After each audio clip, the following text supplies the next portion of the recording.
Hello, everybody, and welcome back to another episode of Live here on Keystroke Medium. I am Josh Hayes here with Scott Moon and Chuck. I love to click a pin, Manley. Today, Amy Duboff comes back to the show. I'm gonna reach through. You open the door. You open the door, buddy. It's true. It's Quick fight. What was it, 2 episodes ago? And here's Chuck, not even realizing, just. Yeah, it's a nervous habit. When I'm thinking, I do that.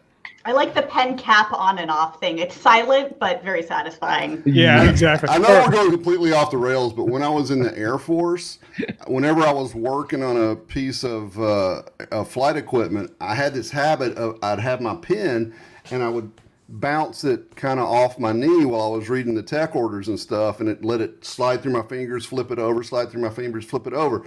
Well, one time I was working on this circuit board, and we had these tools that had this real sharp point on them. And you use that to clean solder joints on the thing and check for bad connections and stuff. And I got to really focus on what I was doing, and I went, huh, and stabbed myself all the way down in my leg. It was awesome. I'm sorry I had to tell that story. Please proceed with our professional show, Josh. Show's over now. Not Jake, you're Josh. Show's Jake. over. Like that's Jake's my son. Jake's That's from Josh. State Farm. Let's see. Welcome everybody in the live chat to the show. What? I don't know that we've had a better intro. Charlie Dunn has the first comment of the day. He's in Arizona. You know, I think this is the first time in 2 weeks it hasn't been Corey or Rick. We've broken the cycle. Thank you, Charlie, for breaking the cycle, and he gets the Keystroke Medium golf clap of appreciation. That might be Charlie's first win. It is Charlie's first win. Put it on the board. Well, I don't know what he wins on the leaderboard. The sign-in leaderboard right there. Very important. Yes, it's a very, very big thing to be on the leaderboard. Everybody knows this. Welcome. Let's see. Patricia, Lauren, Bard of Today, Corey, hello, welcome. Jay Clifton Slater is in the house. Who else is in there? Rick Parlow's in there. There's a lot of people in the chat today. Welcome. If you're listening on the audio feed and you didn't know, which I don't know how you wouldn't know, we will run a live show every Monday morning, 10 a.m.-ish. Really ish. Yes, I know we were late today, Luke. That's we'll blame that on Scott. That's a good thing. Yeah, it's Scott's fault. Yeah. Well, I mean, my headphones. We have to. I got up 3 hours early to be here, guys. Yeah. So I feel bad now. That's professional right there. That's perfect. You're making us all look better already. In a cabin in the mountains, it's like 30 degrees. She's toughing it out. I love maybe not 30, but I have my hands in my pockets for a reason. Cold enough. Hey, it was like negative 14 last week, and I didn't even want to go outside. Yeah. This is an awesome show. Welcome everybody. We're gonna have a really good show today. I promise you. If you are just joining us today and you haven't clicked that little subscribe button on YouTube, it's right down below the video. You can't miss it. It's a big red button to subscribe. That's the only time you can click a pin. Is you click that and then hit the notification bell. You'll get a notification every time we go live. So yeah, weekly updates. Let's see. Chuck, you go first. I clicked a pin. And yeah, I clicked a pin. That's it. Maybe I should click a pin while you're talking. Pretty much the same thing. I could just replay, every week, have it recorded, and just say I worked on Jack Dark. I took my kids places. But you made an awesome video that everybody. I made the video about the irritating IG comment. First of all, I love when Chuck rants. I don't know if anybody else feels the same way. That wasn't really a rant. If I ever really rant, it's gonna. That was Papa Chuck laying down the wisdom bomb. It's really just a stream of F-bombs. If it really gets under my skin, it's like that scene in The Wire where it's just F. Right. Really one of the best scenes of the whole show. It really was. It really is. It really was. Yeah. But that's it. I'm trying to wrap up Jack Dark in between, moms and daughters and just all the family stuff, which is actually getting a little better because my son's 16 now and he's actually able to drive himself places and he has a car. So I'm actually kind of reevaluating my time management a little bit. But just trying to wrap up that Jack Dark thing for Athon before they decide to, sue me or put a hit squad out after me or something. Nice. They're pretty chill though. What about you, Josh? Well, thank you, Chuck. What have I been doing? I have. We had a conversation with Devin yesterday about Tranquility 2. I'm finishing the format for the outline today. We had a long story discussion. Basically, we went through the whole outline and talked about different things. I'll get that uploaded today, and then he'll start drafting today or tomorrow. So that's kind of cool. We got to figure out what we're going to do for book 3. We haven't figured that out yet. for as planned, oriented as I am, no idea what we're going to do in book 3. I got the outline done for Wargate, with Gods of Fire, and probably we'll start drafting on that next week after I get everything lined up for Tranquility 2 this week. I'm reading the sequel to The Gray Man, which is called On Target, and it's really good. Who's that by? Mark Greaney. Is that the thriller one? Yeah. Yeah, Mark Greaney. Yeah. I've actually seen those. Yeah. They're good? Yeah, they're really good. And they read, Cool. They read like an action thriller. There's not really any mystery or anything. But just reading the action scenes and the transition between like non-main POV characters, like just jumping back. It's kind of cool. It's a different way to write, and it's kind of giving me ideas on how to present. If I can kind of roll off of that for a second. Yeah, go for it, man. I've been listening to God, I can't remember the guy's name, the writer, but the series is Nils Shapiro. It's the Nils Shapiro Mysteries. The first one I think is called Gone to Dust, and it's a straight up private investigator murder mystery kind of deal. It's a true whodunit, and they are super, super good in my opinion. Matt Goldman is the author. Matt Goldman, that's it. I have enjoyed the hell out of those. I mean, they're really just a good, solid mystery story that isn't like a, cozy Miss Marple kind of thing. He's just a regular guy, PI. It's not too noir. He's not constantly getting bloodied and beaten, and everything's not dark and hopeless, but it's just a really good mystery. And I highly recommend those to anybody that likes that kind of thing, because I've thoroughly enjoyed them. So, back to you, Josh. I was basically done. Let's see. Did I do anything else? I don't think so. I got to record another update video in the end of this week. The last one I did was really fun. I made it. I do like a private or an unlisted deal for my newsletter for the first week, and then I release it publicly after that. It's kind of cool to see the spike in viewers and get comments on YouTube. Just another kind of avenue to talk to people, and that's kind of fun. So, yeah, that's it, man. What about you, Amy? What have you been up to this week? I am in the final edits and getting things polished up on the Taran Empire Saga, which is the sequel to my original Cataclysm series. I was supposed to have done this thing like 3 years ago, so my readers have been so incredibly patient with me while I moved transatlantic twice and just basically upturned my life. And so it's been really great to get back to these core characters. I have done other work in the Cataclysm universe, but getting back to the main core cast and being able to continue their story with a whole new arc has been super fun. So that book is probably going to the proofers later today. Nice. And getting ready for a March 19th release on that. So lots of the admin side of things, getting the newsletter swaps arranged and all that kind of stuff has been my priority for the last few days, and I'm diving into book 2. Well, it's interesting saying that you have a lot of things on your plate is kind of an understatement, especially with like Dawn Runner and the SFF Con and all that stuff. Yeah. I keep distracting myself with things like organizing an entire convention. Right. So it's right.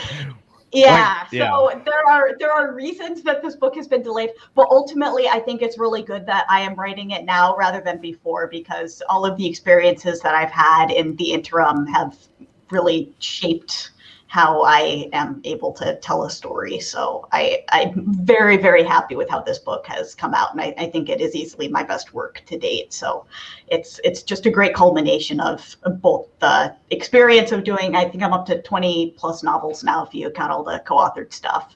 And also just having the universe fleshed out with the co-authors that I've brought on. So it's really cool to have one book that really ties everything together in this way.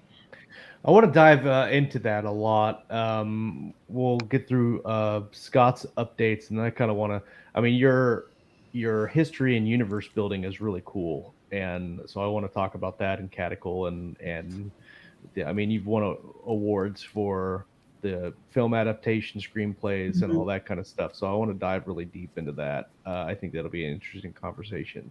Chuck or Scott, what have you been up to this week, man? I changed my name to Chuck. Chuck Moonley. That's me.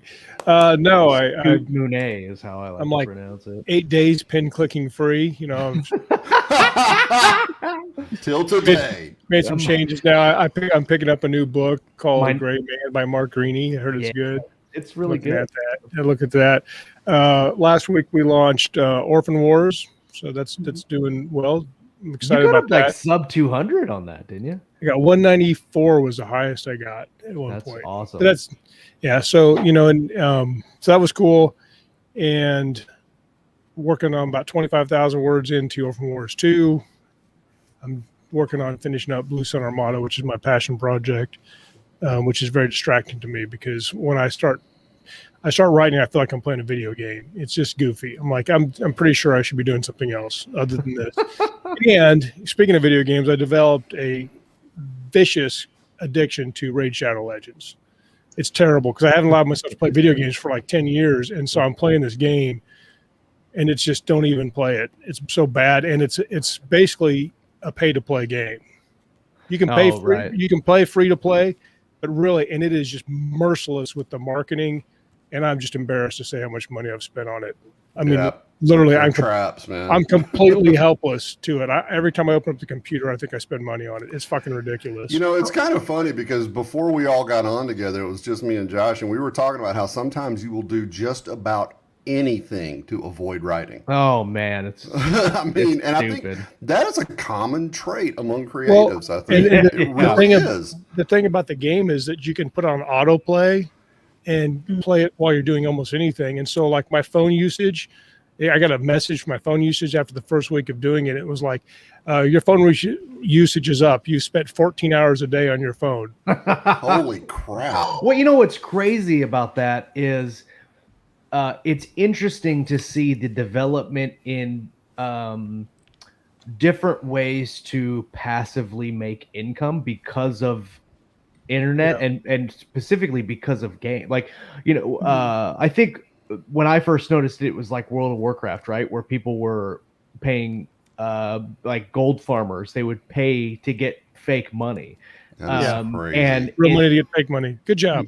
Well, and it's like Eve was one of the first like one server type MMOs. It's a sci-fi game, Eve and Online. Like there are literally hundreds of thousands of dollars worth of equipment. It's like stuff in the game. Like if you were to sell your account, this is how much real money it's worth. Same thing with, but like people, you're talking about Raid Shadow Legends. There's games, the mobile games. Like my buddy who I've known since high school, he was building a computer so he could run 20 different versions of the game to basically farm money to sell to players of the game. And like he doesn't even have to do anything. He just sets up the versions of the game and then sells the money to different accounts. And I'm like, that is insane. Yeah. That people can like even think to do that. It's like Oh, it's a, and the reason I have a problem with it is because it's basically a level up thing. You feel like you're making progress. Like in life, it's hard to make progress because you work for like 5 years and you get like a 30-cent raise at your job. Right. But like in the game, you can go like, screw it. I'm going to skip that level. I'm just going to fucking buy that for $15. I got 1,500 gems. Nobody can stop me. Yes. Yeah. I mean, video games in general give you that false sense of accomplishment. Yeah. Yeah. It's a big problem. Anyway, but Speaking of false sense of accomplishment, let's Hey, be nice. let's talk about pin clicking some more. let's talk about pin clicking. The Caticle series, Mhm. you mentioned in the post show, you've been working on this whole universe thing for 18 years almost, probably. Well, more than that now. So I think it was about 17, 18 when I published the first one back in 2015. So don't make me math at this out. Right. It's too early to mathematize. We don't do that on the show. Like, Yeah. I mean, so we're coming up on a quarter We of just a don't do decade it right. here. Yeah. So I started working. I mean, I'm a baby compared to a lot of Chuck. So I was probably 10 or 11 when I started getting the initial ideas of the universe that evolved significantly over the years. But Right. I worked on what is now Volume 2, Veil of Reality, all through high school. And so I had a more or less complete draft of what's now that book by the time I graduated high school.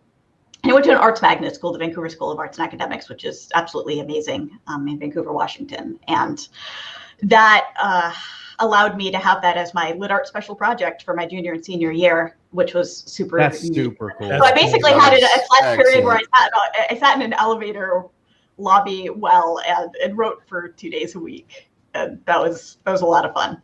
Scott mentions working on his passion project. Like he'll do his work writing and then work on his passion project. Mm-hmm. But it sounds like all of the majority of your books, not all of them, because you have some co-authored stuff with Mal Cooper and her universe, Mm-hmm. and then you have your co-authored stuff too.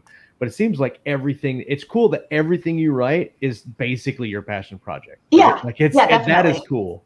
Yeah, and I love the Ann 14 universe, so that was a great experience to go in there and be able to write in that one too. So Right. I think that has perhaps been my downfall in some ways from a commercial success, in that I tend to write what I love myself rather than what will necessarily be the easiest to market. Right. So in particular, the original Caticle series has always been a little challenging to market because it has some YA elements to it. So some of the sci-fi readership, like, I don't like having these younger characters, but then they age and grow over the course of it. So the entire series takes place over about 60 years if you were to count the very early volume all the way to the very end. Though the bulk of it is in a slightly shorter time period, but it's a multi-generational epic. So trying to market that is tough because some people are like, I don't want a time gap in here. Yeah.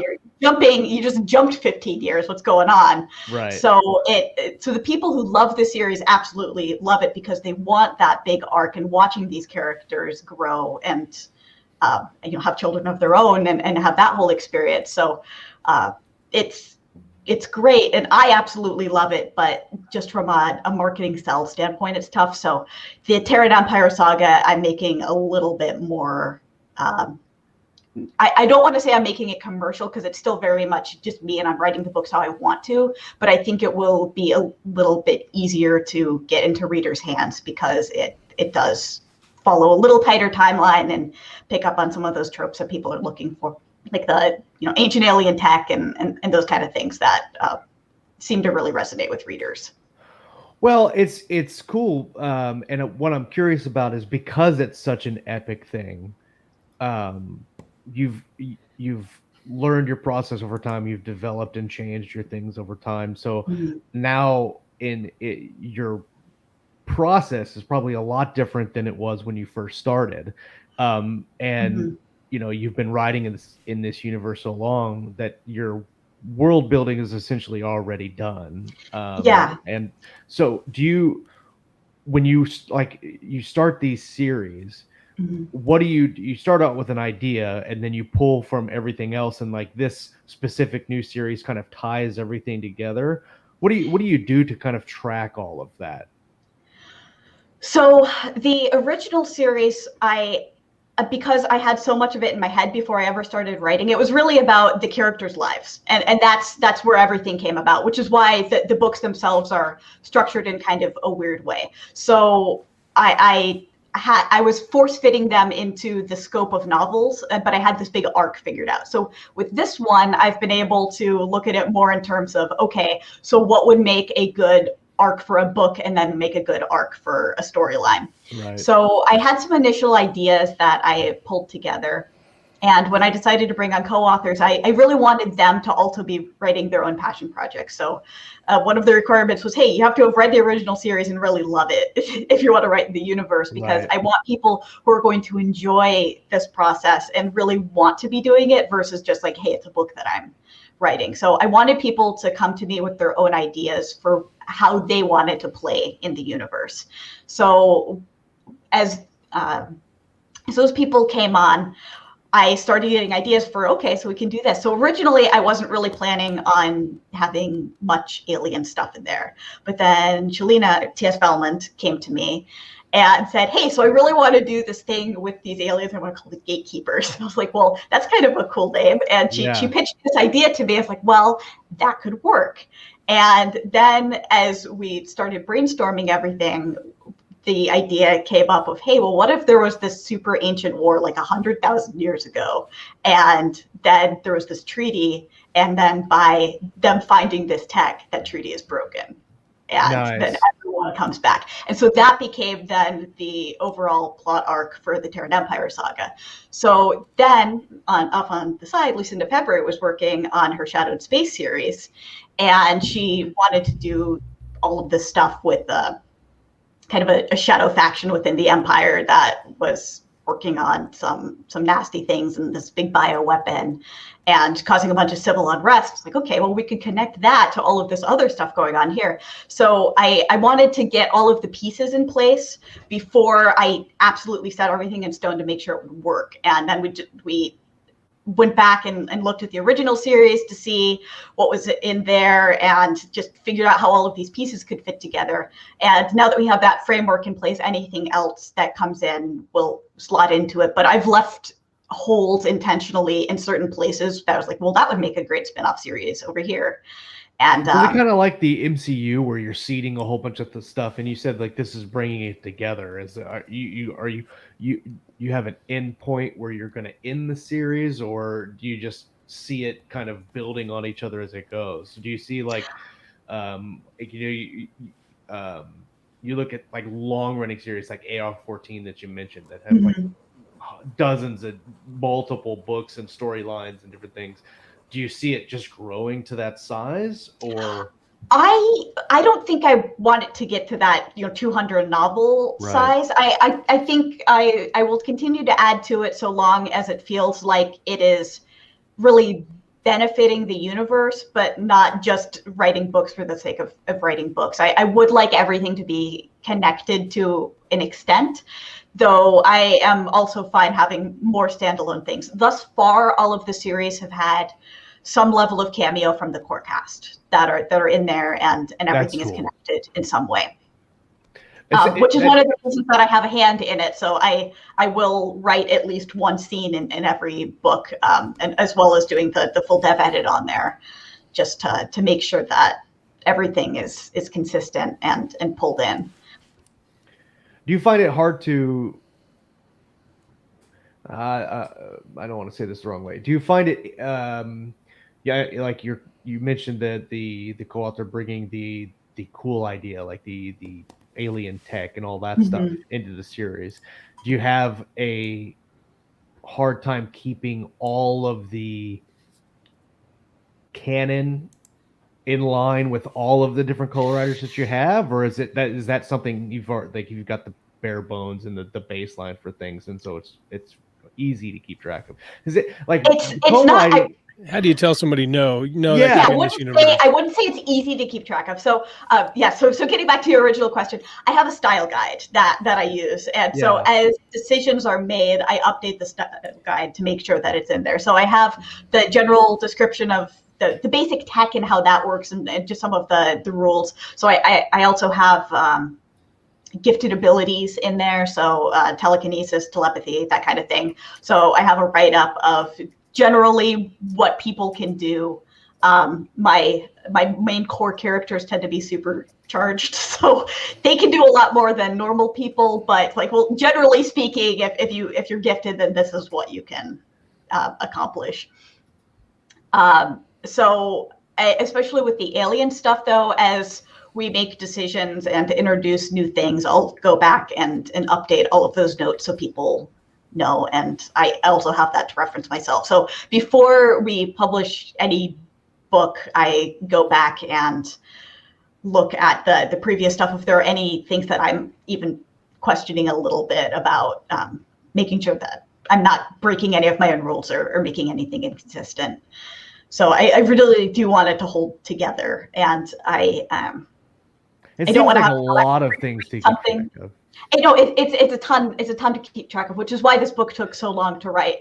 So Taran Empire Saga, I think, pulls together about 5 different co-authored or 5 different total properties, including the co-authored stuff and my own Mindspace series. Wow. Both in terms of characters and plot lines. So it was a lot to make one book do that also worked as a sequel, that also worked as a standalone entry point to the universe. It's really hard to play by the rules, though. I mean, like Josh and I, we wrote in a couple of anthologies, and there was length of the story rules, and of course we went way over the word count. But like in I one, would never do that. Just every time. But like in one of the universes I wrote in there, you could have no animals from Earth except for like 3. Oh, wow. And the idea was that they'd been gone from Earth for so long that those animals didn't exist. They didn't know what they were. Well, it's in your lexicon, and it was so hard, and I was constantly violating that. I wasn't trying to, but I kept saying, like, sniper is a snake, and be like, they wouldn't know what a snake is, or something like that. And so, so I didn't know with five collaborators trying to keep them and nicely guide them back on the track, says, no, that doesn't work. But then when you decide what's your threshold for this is good, we're bringing this into the universe. Do you have like any way to deal with that? In terms of building out the universe, it's really, do I feel like it's an idea that will fit and add things? So the ones that are probably the most difficult to drill in are, you can't use human. I mean, you can use like man and woman, but you can't use human anywhere. Like, if this was, like human instinct or anything like that. Because they're all Terran. So, and you also can't use terraforming because that would be an Earth-centric term.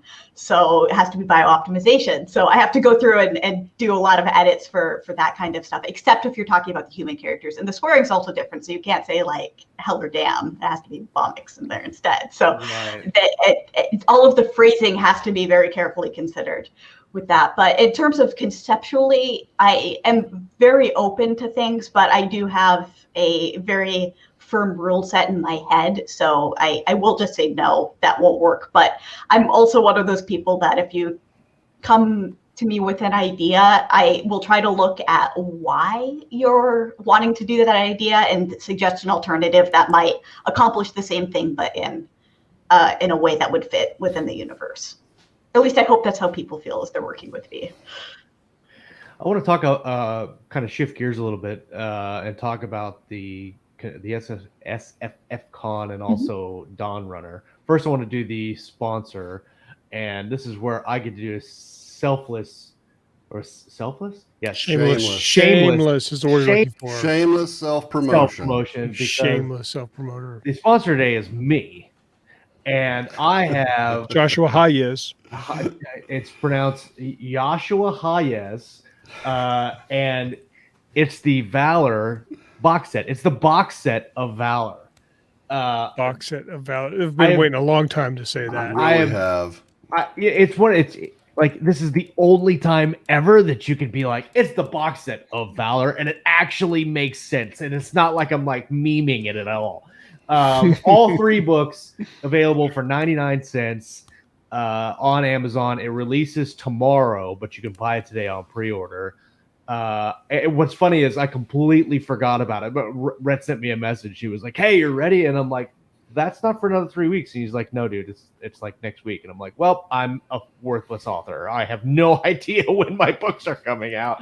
But it's really cool. It's my first box set. It's, my first solo series. And I love seeing it put together like this. So I'm not going to read the blurb because everybody will meme Valor. Go and buy it. Pick up the story. Let's see if we can bust the Amazon ranking. Share it around. Share it up there. Share of Valor. Give it the share of Valor. Give it the share of Valor. That's right. Meme the hell out of it. That was a very nice, shameless self-promotion of Valor. Yeah, discount. Oh, discount of Valor. That's right. That's a good one. Okay, well, let's talk about SFF Con, because the first convention was last year, even though it seems like it wasn't last year. It was just a couple of months ago. Yeah, November. Yeah. It had a really good turnout and a really good. I mean, it was what is it, 2 days of almost constant shows, and really well done. I mean, even to the point where I thought it was more. It was. You want to say more better? I know that you do. More really better. He did. Look, I'm a writer. I'm not a talker. Okay, I'm a writer. It was more better than what like Dragon Con or any of the other conventions did that usually do it in person, and then they were forced last year to do it online. I thought you did a really good job. I mean, you had it down and presented, and you had the sequence of events and the schedule and all that. Like, it was great. So talk about a little bit about why SFFCon became a thing, and then how it went, and then what you're planning on doing this year with it. Yeah. So the thing that really pushed it over the edge of we should do this thing was when 20 Books got canceled, and everyone had that weekend blocked off, and then we got the notice that it wasn't going to happen, and I was super sad, and I think everyone was super sad. So I was chatting with James Fox, who's one of the screenwriters working on the Cataclysm TV adaptation, and has become a very good friend through that process, and said, "Hey, so what if we did a convention together and just like threw it together in 6 weeks?" He's like, "Yes!" So we started trying to brainstorm names that we could do for it, and originally I was going to make it kind of like a little fan convention for myself of like, hey, let's do some Cataclysm universe stuff and maybe pull in some other sci-fi space opera things. So I was looking for like, Space Opera Con or something, and I couldn't find an acronym that worked. And James very jokingly said, what if we just called it, SFF Con for, science fiction and fantasy convention?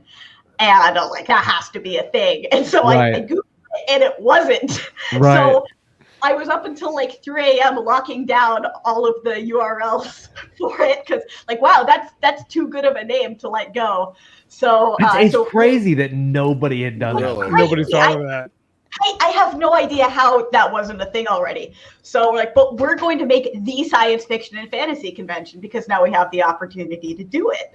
So as soon as it got that name, I think that was really the thing that got the scope picked up on it, because like, okay, this is no longer just this little Cataclysm gathering. We're gonna have this like big convention here. Yeah. So I just reached out to the indie author community, and James reached out to some of his screenwriting and film contacts, and we just threw it together quickly. And I do want the convention to continue being one of those things where we can take the ideas of the people that are attending it and really make it the kind of content that people want to see. I don't want it to just be like, hey, we're just going to come up with this thing that people might not be interested in, but like, hey, you're interested in being a panelist. What ideas are you going to bring to this? And man, you had a great turnout for not only the audience, but you mentioned all the guests that you had. I mean, it was, I was super impressed with the amount of knowledgeable guests that really made the panels amazing to sit on. Like it was like Catherine Asaro and A.G. Riddle came. I mean, not to mention some of the top people that are selling in the indie space too, and the space opera side. Yeah. I mean, it was just it made me super happy to also be recognized as someone in the community who people trusted to put this thing together, and were willing to even respond to my messages when I reached out to them. So that was a really great thing. But I mean, I worked as a project manager for a decade before switching over to being full-time indie author. So that definitely came into play with this of scheduling everything and just figuring out how to make it work. But I was really impressed with the amount of eagerness that the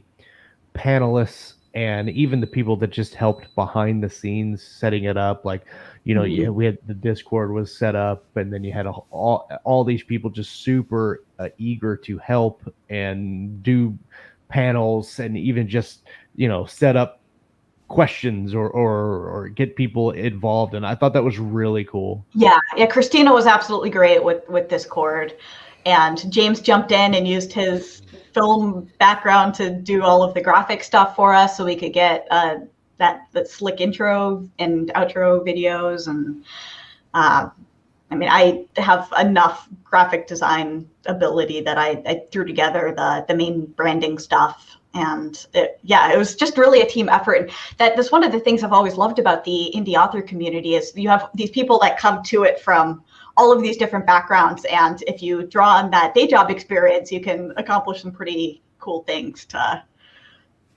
bring to it, or former day job in a lot of cases. Yeah. My day job doesn't bring anything to this at all. Unless Yeah. you have their door kicked down or something. This is not a useful skill. If you want to have an online conference about kicking in a door, you invite Scott Moon. Right. Yeah. I could do But first hey, I aid. mean, you could have a whole panel on proper police procedure stuff that people could integrate. I mean, so everyone has something to add from their life experience in there. Yeah. And what do you, I mean, it was a really big turnout last year. What do you have? Do you have anything new or anything really exciting that you have planned for the upcoming event? Because are you doing it in November? Because everybody's going to 20 Books hopefully this year. No, we're doing it June 11th to 13th. Okay. And I linked the site in the live chat, so if people are in and want to see it, it'll be in the show notes later. So. Yeah, so we picked that time frame because there isn't really something else that it's competing directly against, at least that weekend. So we the closest thing is the Independent Audiobook Awards, but that's later on in a few weeks after that. So we're really hoping that just alternating the weekends with Father's Day will work out to be a good weekend in June where we can keep it as an annual thing and have it not go up against Dragon Con or those other big institutions that are a little on full. So yeah, we definitely want to continue upping the guest list. I have reached out to some higher profile people. I'm not positive that they will attend yet. I don't have confirmation, but I mean, if anyone who's watching this is has any connections to some of those bigger name people, or if you yourself are someone who would like to participate, please reach out to me.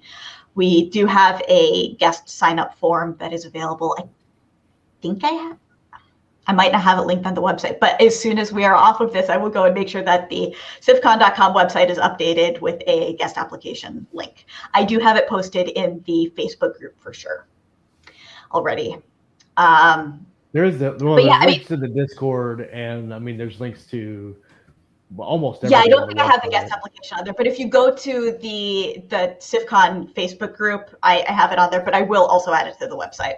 Gotcha. But yeah, we really want to make this the convention that people have been wanting. So many of the others have either gotten huge or have gone down the path of becoming somewhat politicized, we'll say. And the decision I made last year, and I will stick to this to the end, is zero politics in CivCon. If it is 100%. A contentious issue that people are going to potentially differ with other people's opinions about, then we're just going to avoid that topic. You're going to see like the pitch of forks and torches come out, and everybody's everybody's and I'll probably get some heat for not wanting to tackle some big social issues, but I would rather people be upset about that than have anyone feel alienated. I want it to be the place where people come together over a united love of a fandom, as opposed to and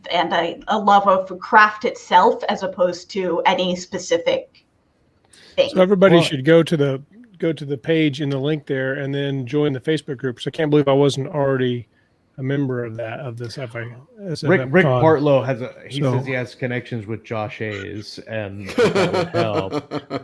That would not help at all. I don't know. He's a really good, cool guy. Depends on how that book bundle goes. Yeah, for sure. I really appreciate that, Rick. Yeah, that's a connection I don't have. So Got to get that guy on the show. Send him an email. Yeah, Rick is awesome and was a great addition to CIFCon in November, and I'm going to force him to come back whether he wants to or not. No, I'm sure you won't have a problem getting him lined up. Just tell him it's in Wyoming, and then he'll. Yeah. Well, actually, we have been toying with the idea of doing an in-person one the following year. And one of the options that's on the table is doing something around Yosemite National Park, because that is in my backyard now. So we can do some destination thing. So the two options that we are floating are doing that, which would be probably a smaller thing, because that everyone's going to want to go out and do a convention at a lodge potentially, or we could do it in a more central location like Salt Lake City, perhaps. That would be a little bit less expensive and easier to travel to. I would drive to either place in Josh's new truck. That's right. It's a nice truck. I have truck envy. Yeah. Man, speaking of driving the truck, I had a freak out yesterday because I made this 3-hour round trip to drop off my kids. And when I got back in the truck after dropping them off, I put my wallet on the middle console, and halfway through the trip, I needed a tissue. Opened my console, grabbed it, blew my nose, put it, didn't pay any attention. Got back to the house, went to get out of the truck, grabbed my keys, grabbed my phone, and my wallet wasn't there. And I was like, I looked all over the truck, couldn't find it. I thought I left it in Sam's Club, which is and this place is an hour and a half away, and they closed in 15 minutes. And I was freaking out. I canceled some of my cards. I was trying to all this stuff. Called my brother to go and see. I thought I had dropped it somewhere. I had just tons of stuff in the wallet. Found it underneath my back seat, all the way in the back. Oh. So when I opened my thing, it went flying. Catapulting wallets are the worst. Yeah. I would have done the same thing, except then realized I'd been holding it in my hand the entire time and didn't even. Dude, have you ever had the thing where you're holding your phone in your hand and you're like, God damn it, I can't find my phone. Where is my phone? So no, I never had that at all. Maybe we should talk about something closely resembling the show. So SFF Con is coming in June. Yeah. But you also have the Catalog Universe in film format, and you've been working on that for a while. You've mentioned it several times. You've won some awards through some contests and stuff. We haven't won anything outright yet, but we have been finalist. Okay, yeah. So how does that work? Because I know you have a couple co-writers for that, and you're pushing, some potential deals with some networks. Talk about that and how that is going for you. Yeah, so that began as a very interesting experience where I got a just cold message from James Fox one day. I'm like, hey, I read your canonical books and I really liked them. Have you ever considered doing an adaptation of it? And like any self-respecting author, I said that would be awesome. Yeah. And I didn't think it would go anywhere, but he actually followed up on things and sent me a message a little bit later, and we started chatting about it. And he brought on Daryl Gabonia, who was a screenwriter who he'd worked with for a number of years, and they have a great working relationship. And got Daryl to read the series, and he liked it too. And both of them looked at it like, I really love this universe, and I don't know how to do the timeline of it because it takes place over 60 years. Right. So that'd be super challenging. Yeah, so we had a lot of decisions to make early on about how to structure the story that would work in a way to be a multi-season arc, but that wouldn't be recasting a ton of time. So we started out thinking it was going to start with volume 4 and pretty much just focus on the Vex and War aspect of it. But then after looking at it again, James said, hey, so what if we start with Sarah when she joins the TSS? And like, yes, that is the perfect in, because Sarah was raised on Earth. So she's going and entering into the Taran Empire and gets to experience entering into that story universe. Like, that is a great intro for that. So Whereas the books are very Will-centric, the show is at least going to initially start out as being largely through Sarah's eyes, who is also a very pivotal character in there, so that's not a big surprise. It's kind of interesting the different things that you can do in the different formats. Like you have to do something for the novel format, and then it's cool to be able to do something fresh and new for the TV format, but still present the same story. Yeah. So even if you were to take just the Sarah joins the TSS to the end of the Maxon War arc, we're still looking at 10 years. So we could not really do that for a show without it being kind of awkward. So we've made the general decision at this point that we're going to age everyone up a couple of years, which I think is fairly common for shows. Mm-hmm. Yeah. And compress a lot of the timeline element. So rather than this is going to be this 5-year thing, now it's going to have to be this like a 2 or 3 year thing, and we'll probably jump a year in between seasons and that kind of thing. But one of the bigger changes was pulling in characters from different book timelines and making them contemporaries with each other. Oh, right. So it's like, so there's I'll just say in general terms, there were 2 different training cohorts. Those are now going to be at the same time rather than about 3 years apart, the way that they would have been. So it's cool that you have the flexibility to do that with the story, right? Yeah. Like you're not locked into a certain, like, how in the hell am I going to have to pull this off to make it work? Yeah, and we're also taking some other elements that were from the previous books and moving those plot points back a little bit to make them run in parallel rather than sequentially. What was your question? It seems like it's really rare for, I say it seems like it's really rare for a movie adaptation of a book to be exactly like the book.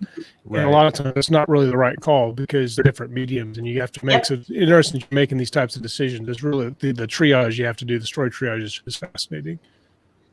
Yeah, I mean, and James has been in the industry for 20 years now, so he has a good understanding of what that is. And he's also a big reader and a big film and TV watcher, so like he gets what those things are. So I was very open-minded as we were doing it, and I say that to anyone who is potentially being approached about an adaptation, of just go into it with an open mind, because I actually really love what we've come together, and I knew and I told myself this is not going to be an exact canon adaptation. I know that we need to make changes, and as long as the core themes are the same and the characters are largely the same kind of people that they were in the books, I'm fine with it. I don't care if this is happening at this time versus this other time. I want it to feel the same as opposed to being the same plot. It's good that you're not so precious about your words, you're super flexible, and that's pretty unique, I think, among authors. It's pretty hard to put 18 years of your life into something and then you're like, nah, it's okay, we'll change that. We've got a couple of live questions from the live chat I want to get to before I forget. Alan Cheeseman asked if there's any signed copies of your book available. Yes. Actually, I have been meaning to put out. I'll normally once or every a year or every 2 years, I'll put out hey, if you want signed copies, I will do just a bulk order from KDP Print and then send those out. So I am just about to do one of those. So if you are not already in my Queen of Space Opera group on Facebook, go join that now, and I will make a note to put up the order form later today while I am thinking about it. I linked your website on the live chat, and I'll find your. If you want to send me the link for that Facebook group, we'll put it in the show notes after the show. Will do. Let's see. Guy Anthony DeMarco says, "I love watching the enthusiasm on Amy's face as she discovers discusses her work even after 18 years, which is cool." You're not I'm going to wrap up this series. These characters in this world are, it's my happy place I go to in my head. I'm an only child, so I didn't have any siblings, so I just sort of made this big extended family for myself. So So writing these characters and hanging out with them is just Having like multi-generational Yeah. thousands of imaginary friends that you could just hang Yeah. out with. Yeah. I mean, I love my parents, but it's Right. not. We're a very small family, so this is my big family. Alan asks if you could influence the decision, which company or production, which platform or production company would you prefer for your TV adaptation? Because I know I know a while back you were talking, I think Netflix Korea or something like that, the Korean market. So yeah, talk about that. Yeah, I'm certainly interested in potential foreign markets. I really love a lot of the stuff going on in Asia and the production there. So that would be super cool if a place like that was interested. I certainly love Netflix as a platform, and I think it's probably the widest one.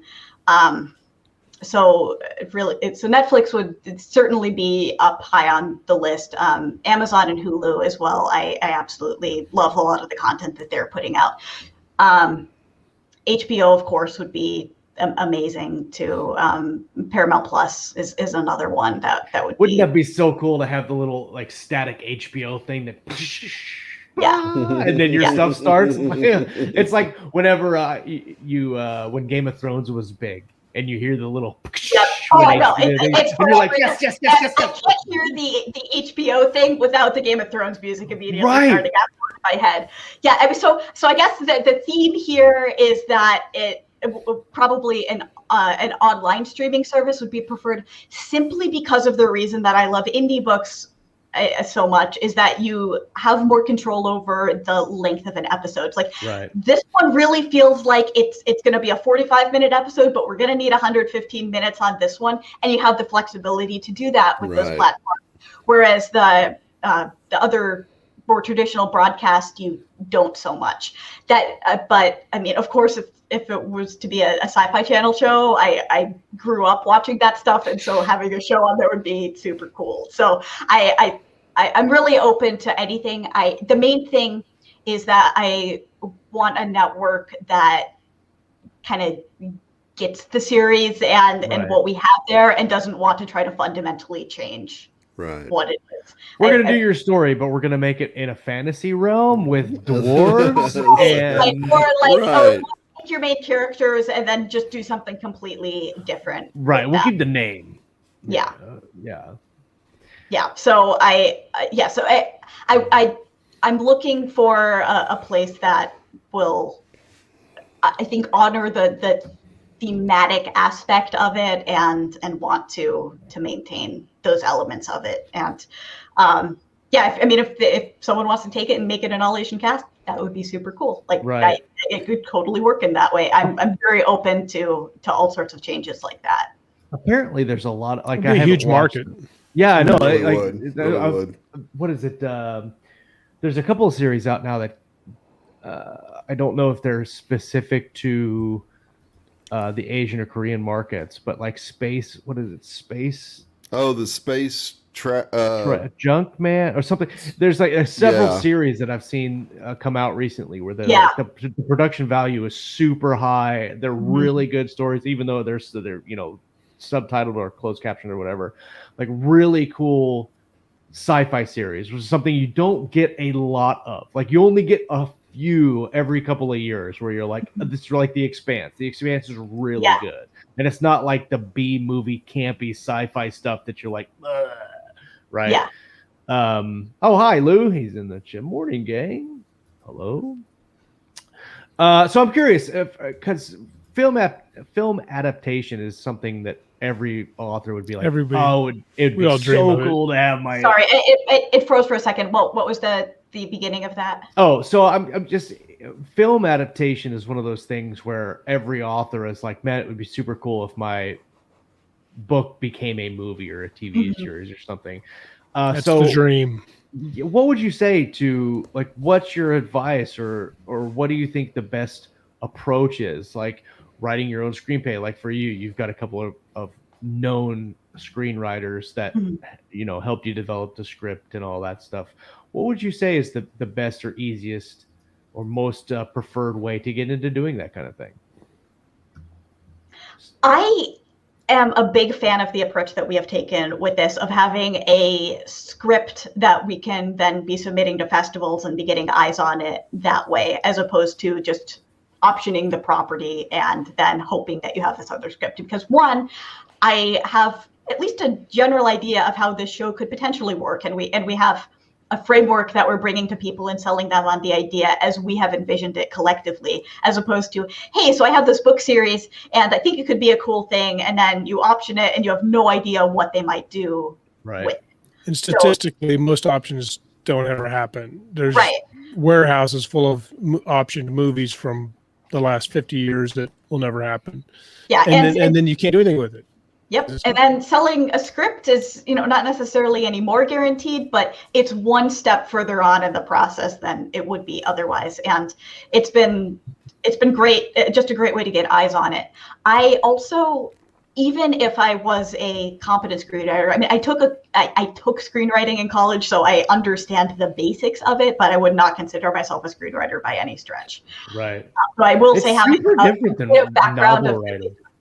Understanding the format has been helpful in the process, but I really think having outside eyes is incredibly valuable on it, and having someone take an objective look at the book and be like, I think that this is what we could do with it. And we did a lot of back and forth. I mean, the original version that they had is not the version that we have now, and it was definitely a collaborative process, but I really think that the outside thing, so I would not say just go write your own screenplay and start submitting that to festivals. I would highly encourage people to have some kind of collaborator come in and work with them on it. Yeah, because like you said, it's so different from writing a novel to doing a screenplay, especially if you're talking about doing a series, because now you're talking about doing an hour and you've got to plan. You can't just write it out and be like, yes, this is what we're going to do. You have to plan for the hour and the sequence of the show and how that happens.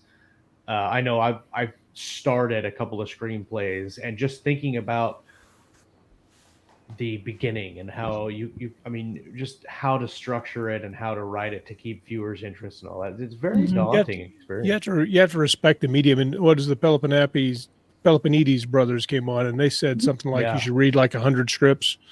I mean, how many people have done that before they jumped in? But I think script writers think they can write novels easily, and novelists think they can write screenplays easily until they try it. They're like, oh, it's tough. Not as easy. Yeah. They go, oh, this will be easy. I'll just bang that out in a weekend and it'll be good to go. Like, it's not really how it works. Yeah. So I've really enjoyed the process of just watching it unfold. And the great moment for me was we were working through these different drafts, and it was somewhere in probably the middle of this overall process that I suddenly saw this path for how we could arrange things to pull in a scene from the book. But it would be a little bit different. But we had we basically needed to get Will and Sarah to meet at some point in here, and they'd come up with some stuff, and then I was like, no, we could actually recreate the scene from the book, but just in a slightly different setting. And then just everything clicked at that point of like, okay, so now we went from these two completely different structures of how these stories were unfolding, and now suddenly we have this way that we can actually make it work in the book again, and the way that it did in the book. And that was really cool. That's super cool. And it's like I you've been talking about it, and I've said it already. It's really good that you have the flexibility to tweak your story, other than saying, this is how it worked in the book, this is the way I wrote it, it has to happen like this. And it's really, it's crazy to me the amount of authors that aren't that flexible. And so I think that's one of your key, I think one of the things that makes you a really good author, but also a pro at your craft, is having that flexibility. Well, it also helps that because I did write the books exactly how I wanted them at the time. Of course, now looking back five years, I've grown as a writer, and there are certain things like I maybe wouldn't have done it quite like that. But even in 2 years, like I've been listening to my Terra Nova series, and I'm like, I would definitely not have written. Why am I spending a paragraph describing them opening a door? Like, what am I doing here? Right. yeah, I mean, of course, we all have those little cringy moments, but on the whole, the story and how it unfolds is how I wanted it to be written. So I feel like, yeah, I did my thing. I have my art that I put out into the world in the way that I wanted it to be there. So if someone is inspired by that and wants to do other things with it, then that's great. I have my thing that exists in the way that I wanted it to, and I'm fine with the book being my canon, and then we can have the film adaptation extended universe canon too, and they can be slightly different, but Video game canon. Patricia Gillum says, I'm just starting script writing, and it's definitely different but fun. And I played around with it too, and it is really cool. Guy Anthony DeMarco says, Google Alexandra Sokolov. She has a brilliant screenwriting training for authors. I'm gonna have to Google that too. Well, and like when I said before, I think that everybody probably should try. If you're a novelist, I think you should write screenplays. Just you should write in different formats and and challenge yourself creatively. I think it's a great idea. I find it interesting sometimes that we wonder why things are harder than they were before we jumped in with both feet. Like, easy. I actually took so much out of my screenwriting classes because a lot, especially in college, so much of the writing classes are focused on short story stuff because that's really the only thing that you can critique.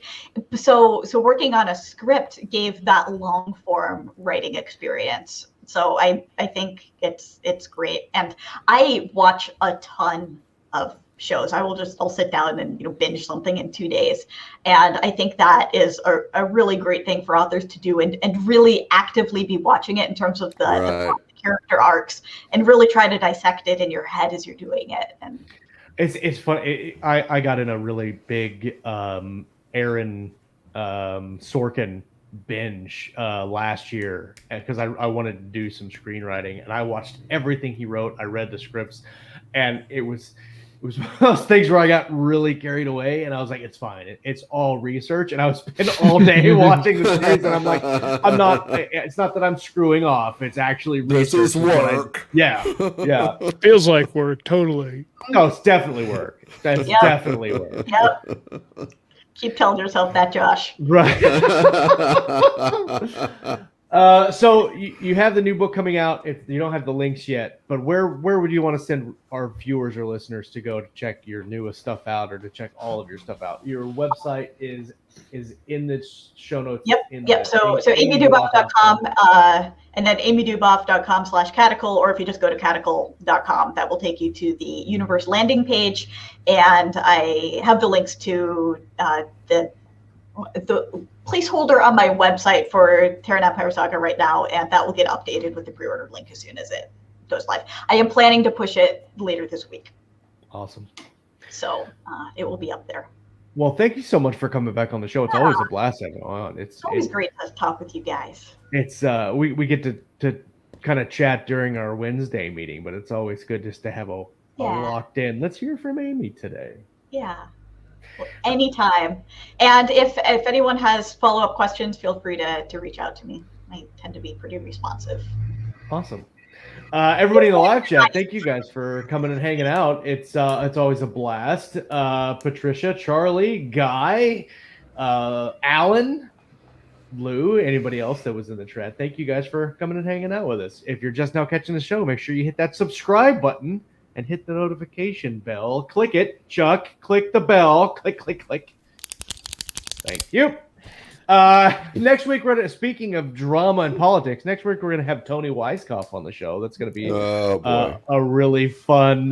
So bring your torches and your pitchforks. I haven't watched the one with Flint yet. Did that turn out all right? And that was a really good show, and it's interesting. There was something that he said that really resonated with me, and I've been contemplating doing just a kind of what you did on the Instagram, doing kind of a solo rant about it.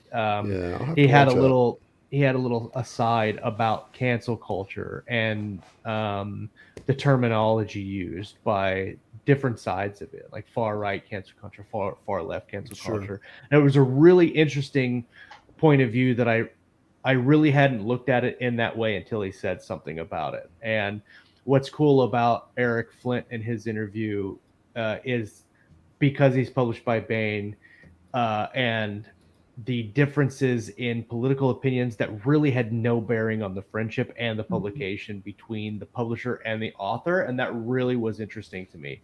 And so it's cool to see, you have such People having an adult conversation. Having it right, like having there's so much argument going back and forth between people nowadays. It's really cool to see somebody who, like, I don't personally agree with his politics, and neither do those other authors. But it's interesting to see how approachable and conversational willingness to kind of have an open mind conversation with people rather than just punching people in the face. Yeah, that's called maturity. Connecting with the shared humanity, which is very much what the culture that we're trying to create with SIFCon. So if you're going into it with this idea of, well, I don't want to interact with people that have this view that is different than mine, then it's not the right convention for you. And right.